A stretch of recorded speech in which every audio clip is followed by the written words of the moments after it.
A few days later, Caesar entered and occupied Rome. He did what he could to calm people's fears and behaved with great moderation to everyone, except in the case of Metellus, one of the tribunes, who tried to prevent him taking money out of the public treasury. Caesar badly needed money at this point. Caesar threatened to have Metellus put to death and followed up with the threat with language of even greater truculence.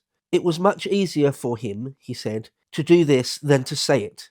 I could order you killed quicker than it takes to actually kill you.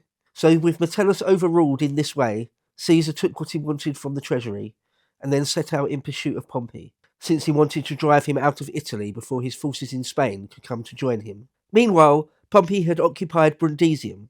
He found plenty of transports there and immediately put the consuls and 30 cohorts of soldiers on board the ships and sent them across before him to Dyrrachium. He sent his father-in-law Scipio and his son Gnaeus to Syria to raise a fleet. He himself barricaded the gates and stationed the most lightly armed soldiers on the walls.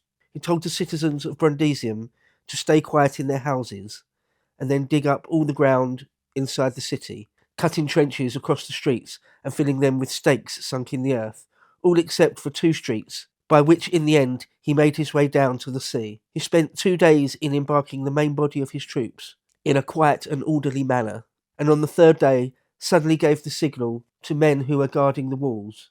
They hurried down quickly, were taken aboard, and brought across to Dyrrachium.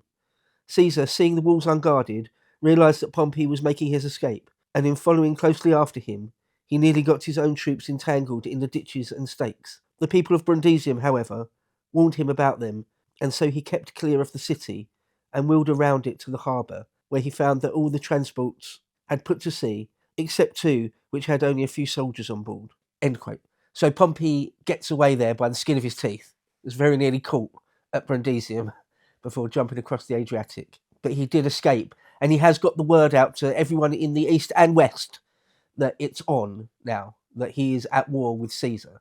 So, he gets messages to his legions stationed in Spain, and if you remember last time, he'd sent word out to everyone in the east, all his clients and client kingdoms in the east, to start raising and mustering men on his behalf. Plutarch goes on saying, quote, "Most people hold the view that this withdrawal of Pompey can be considered among his most remarkable military achievements. Caesar himself, however, was astonished that he abandoned and surrendered Italy when he was based on a strong city, was expecting his forces from Spain, and had complete control of the seas.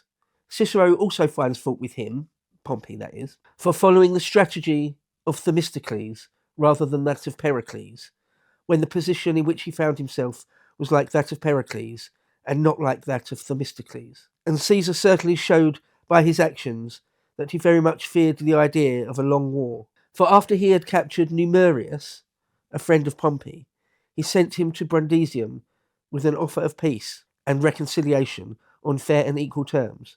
Numerius, however, sailed away with Pompey. Caesar, who without bloodshed had in 60 days become the master of the whole of Italy, would have liked to have followed after Pompey at once, but there were no transports available, and so he turned back and marched into Spain, wishing to bring over to himself the soldiers of Pompey who were stationed there." End quote. So that's actually quite a big, important strategic decision Caesar makes there.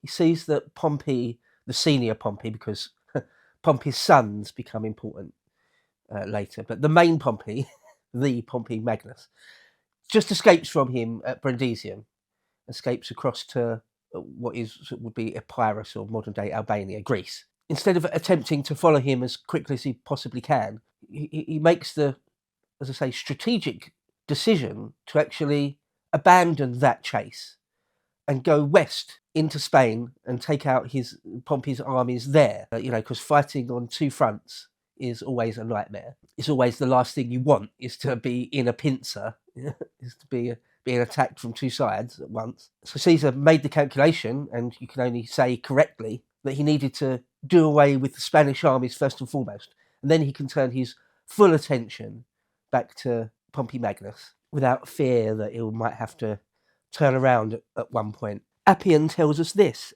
at this point, quote, "Some of Pompey's army had sailed with the consuls to Dyrrachium, but he assembled the rest at Brundisium to wait for the return of the ships which had taken the consuls across. He beat off Caesar's attacks on the walls and dug trenches in the streets until his fleet came back. He then put out to sea in the early evening, leaving his bravest men on the walls, who themselves sailed out with a fair wind when the night fell. In this way, Pompey left Italy and crossed to Epirus with his entire army. Caesar was baffled as to which way to turn and from what point to start the campaign. He saw that support was flowing to Pompey from all quarters. Men, materiel, money. Pompey and the Senate's influence and resources were vast, obviously much bigger than Caesar's. And he was afraid that Pompey's army in Spain, which was large and well trained through long service, would attack him from the rear if he pursued Pompey. So he decided to march to Spain and destroy it first, but divided his force into 5. To protect Italy, he left 1 detachment in Brundisium, 1 in Hydruntum, and 1 in Tarentum. He sent another force under Quintus Valerius to take possession of the grain-producing island of Sardinia, and Asinius Pollio to Sicily.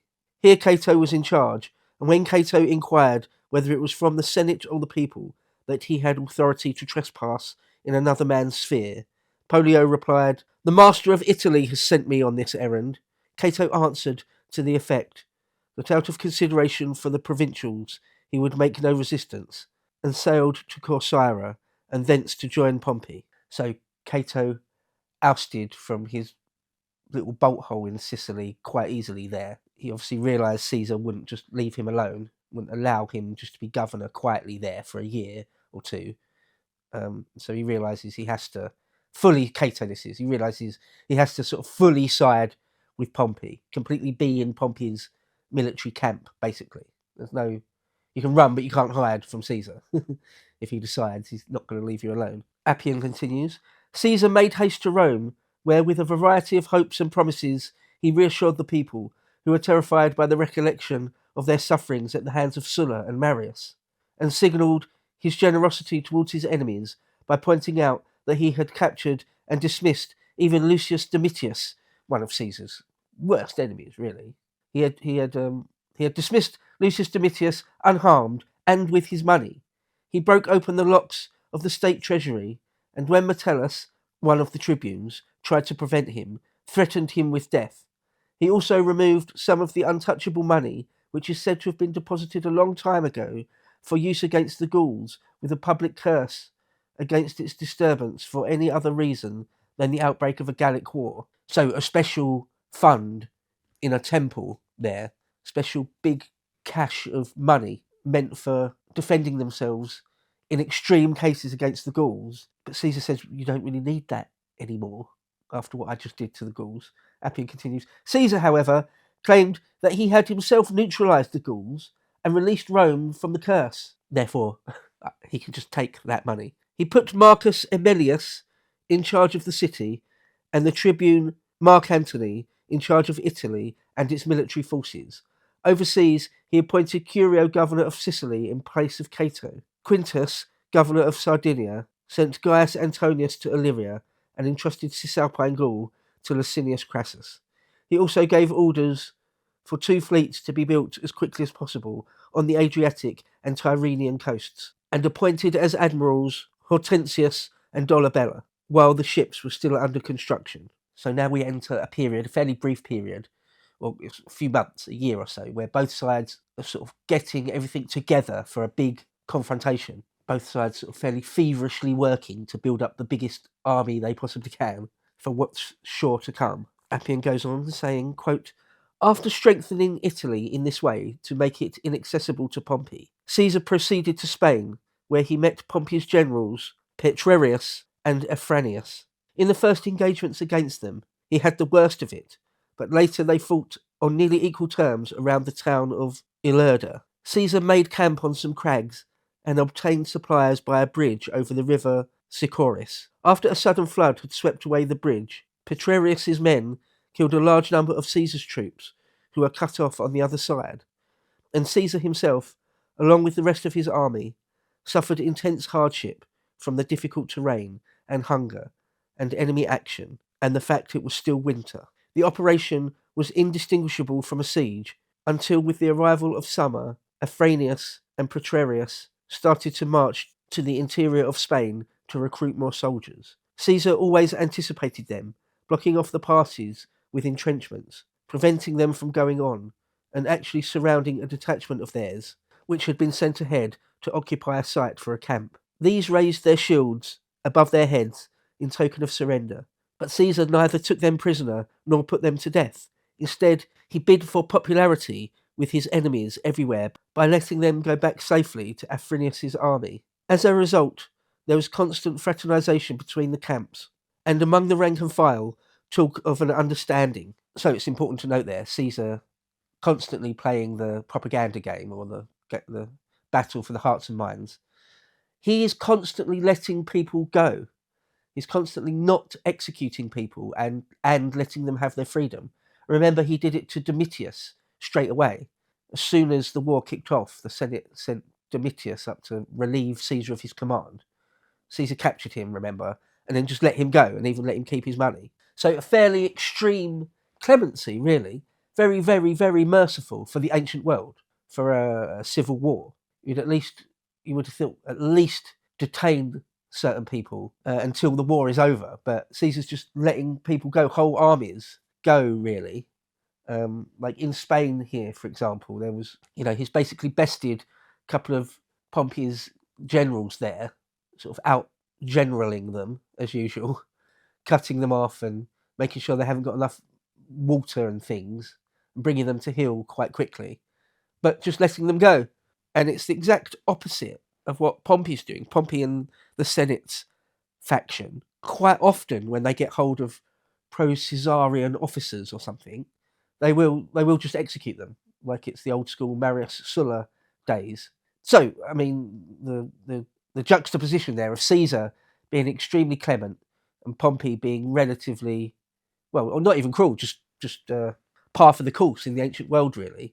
Still, if you were undecided or you were thinking about changing sides, you're much more likely to go with someone like Julius Caesar, right, who's almost certainly going to let you live, maybe even not punish you whatsoever, rather than Pompey, who may, not Pompey himself, but Pompey's faction, may treat you extremely harshly. But it is a bit of a double-edged sword, Caesar's clemency, because you could forgive someone and let them go, and then find months or a year or two down the line, or whatever, that they're back on the battlefield standing against you again.